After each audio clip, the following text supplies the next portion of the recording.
नमस्ते, आप सभी को स्वागत है एक नए वीडियो में। तो जैसे कि हम लोगों ने पिछले वीडियो में कर्ता के विषय में पढ़ा था कि कर्ता जो है वो स्वतंत्र होती है और कर्ता भी प्रथमा व्यक्ति होती है। ठीक है, क्षमा चाहती हूँ, बहुत देर हो गई वीडियो लाने में, क्योंकि स्वास्थ्य की थोड़ी परेशानियां चल रही थी। अस्तु, तो फिर कर्ता समझ गए हम लोग। अब कर्म और कर्ण।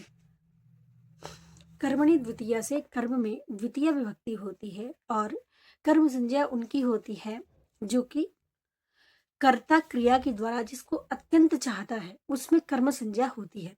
एक सूत्र है कर्तुरीप्सिततमम कर्म। कर्ता का जो इप्सित पदार्थ है उसमें होगी कर्म संज्ञा और कर्म संज्ञा में हो जाएगी द्वितीय विभक्ति कर्मणि द्वितीया से।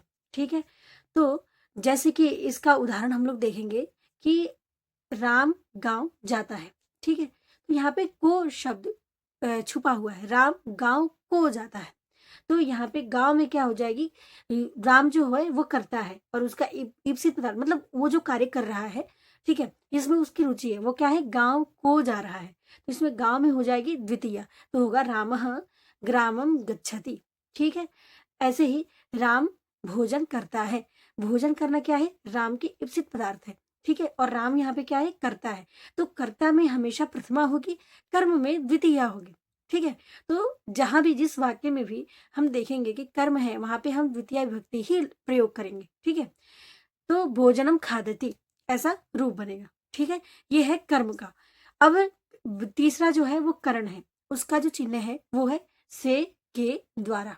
ठीक है, और करण संज्ञा किसकी होती है, जो साधकतमम करणम, एक सूत्र आता है साधकतमम करणम, जो क्रिया का जो है अत्यंत जो साधकतमम है, साधक जो कर्ता का क्रिया करने में जो अत्यंत सहायक होता है उसका जो है वो करण संज्ञा होता है।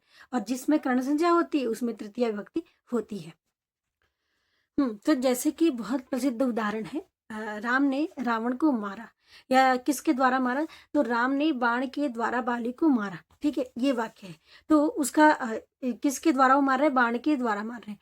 तो इसमें क्या होगी, तृतीया विभक्ति हो रही है, क्योंकि कर्ता का जो क्रिया सिद्धि में अत्यंत जो सहायक है उसकी कर्ण संज्ञा होगी और कर्ण संज्ञा में जो होगी वो तृतीय विभक्ति होगी। तो यहाँ पे जो बाण है जिसके द्वारा वध किया जा रहा है वो क्या है कि कर्ता मतलब राम की, और मारने में क्रिया जो है मारना, उसमें सबसे अत्यंत जो सहायक है वो क्या है, बाण है। बाण के द्वारा ही उनको उनका वध किया जा रहा है। तो क्या होगा इसमें, इसमें हो जाएगी तृतीय विभक्ति है कि रामेण रामेण बाणेन हतो बाली। ठीक है, यह तृतीय विभक्ति का उदाहरण मतलब कर्ण संज्ञा का ये उदाहरण हो गया। अब चतुर्थी विभक्ति है जो कि संप्रदान कारक में चतुर्थी विभक्ति होती है।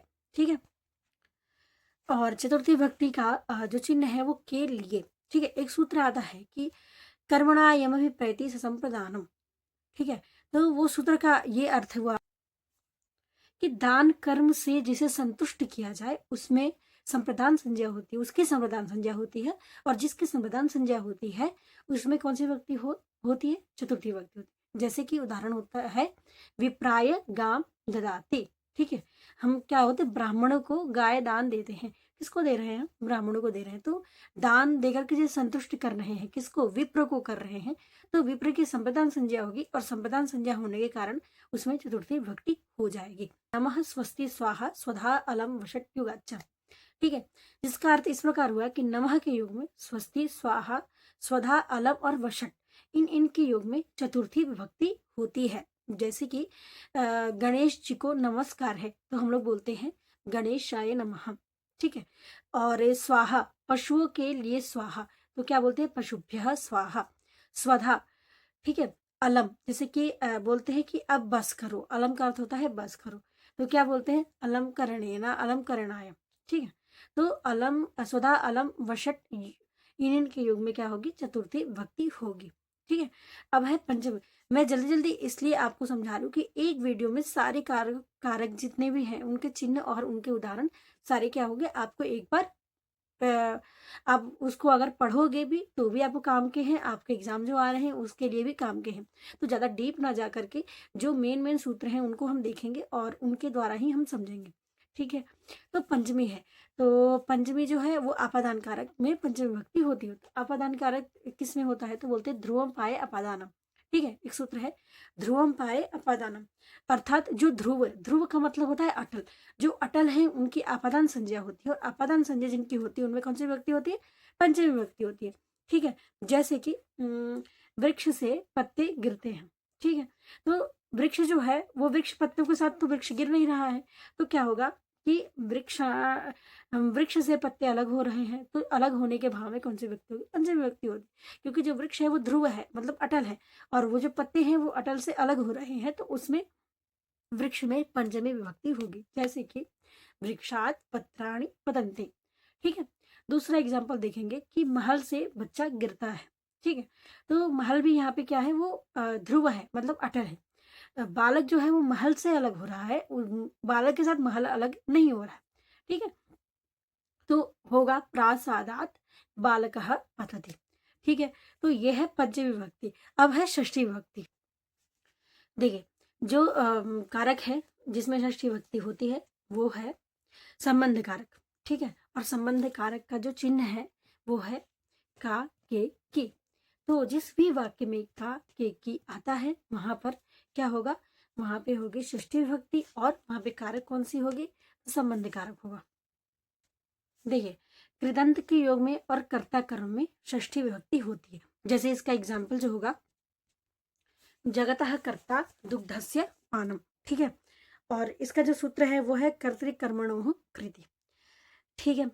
अब जो अंतिम जो कारक है वो है हमारा अधिकरण कारक, और उसमें होती है सप्तमी विभक्ति, और जिसका चिन्ह है में, पे, पर। ठीक है। तो बोलते हैं आधारो अधिकरणम, आधार की अधिकरण संज्ञा होती है, और अधिकरण संज्ञा में कौन सी विभक्ति होती है? अधिकरण कारक में सप्तमी विभक्ति होती है, उसका चिन्ह है में, पे, पर। ठीक है।